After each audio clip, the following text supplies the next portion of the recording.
কেন শুধু সামনের মানুষ এনজয় করতেছে ঠিক আছে, কিন্তু পিছনের অবস্থা খুবই বাজে।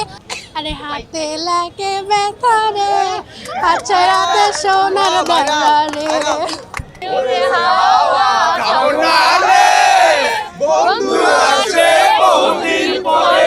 আমি স্পেশালি আসলাম জেমসের প্রতি, কজ তাকে আমি আমার আইডল চাই। মানে প্রতি বছরই আমরা দেখি যে মেয়েদের সাক্ষাৎকার, মেয়েদের প্রাধান্য দেওয়া। এবার দেখলাম ছেলে মেয়ে দুইজনকে প্রাধান্য দেওয়া আছে, এটাই হচ্ছে আমাদের প্রাপ্তি ছেলেদের। ইতিহাসের পাতায় নক্ষত্রের মতো চির অম্লান একটি দিন, ফসল আমাদের সাহসিকতার, আমাদের ভালোবাসার।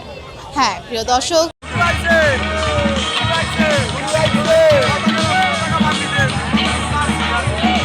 আমি ফৌজিয়া ফারিয়া চলে এসেছি সবার আগে বাংলাদেশ কনসার্টে। চলুন ঘুরে দেখা যাক এবং তরুণ তরুণীরা কীভাবে তাদের এই বিজয় দিবস উদযাপন করছে তাদের কাছ থেকেই শোনা যায়। জি, আজকে কনসার্ট সুন্দর হচ্ছে সবার জন্য বাংলাদেশ।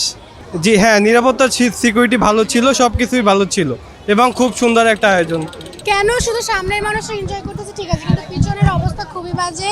আর যে ভিড়, কোনো মজাই হচ্ছে না। আর ওরা তো যেতেও পারবে না, তো ওদের উচিত ছিল পিছিয়ে কিছু সাউন্ড বক্স দেওয়া।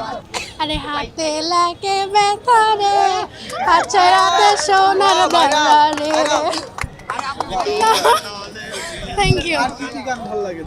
আর কি গাবো? ওই যে তুমি কোন শহরের মাইয়া গো লাগে, ওরা তো আর কি গান আছে, আরো আছে। তো ভালো লাগছে, কিন্তু ওনাদেরকে জিজ্ঞেস করেন কেউ কোনো গানই শুনতেছে না, তো বলবো না ভালো লাগতেছে। উন্মুক্ত করেও এখানে কোনো সাউন্ড বক্স নেই, সামনে কয়েকজন দেখতে পারতেছে, আমরা কেউ তো শুনতে পারতেছি না, ওইখানে আমরা যাইতেও পারবো না, তো আমরা তো কেউ এনজয়ও করতে পারতেছি না। এক্সাইটমেন্ট কালকে থেকে আসবো কালকে এসে একবার রাত 1টার সময় ঘুরে গেছিলাম, এখান থেকে অ্যারেঞ্জমেন্ট দেখতেছিলাম, কিন্তু আজকে এখানে এসে তো স্টেজ পর্যন্ত যাইতেই পারতেছি না। তার উপরে কে গাইতেছে কি গাইতেছে কিছুই জানি না।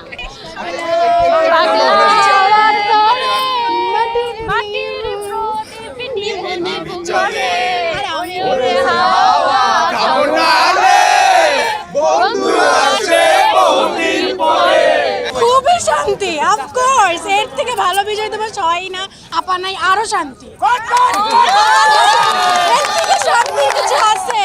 স্টুডেন্ট হয়ে এটা বলতে পারতেছি, আরো শান্তি।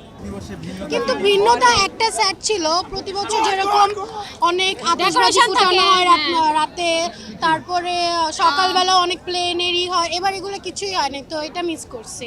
এবার এগুলো কিছু করা হয়নি সেনাবাহিনীতে, তো এটা একটু অন্যরকম ছিল। আমি স্পেশালি আসলাম জেমসের প্রতি, কজ তাকে আমি আমার আইডল চাই। মানে যদিও আমি গান গাই না, তাও তার গান খুব ভালো লাগে। প্রীতম হাসান, অনেক জাফের, তাদের গানটা আমরা শোনা বাকি আছে, অনেকের গান শুনে আমরা আসলাম। সবাই কিন্তু গাইতে হবে।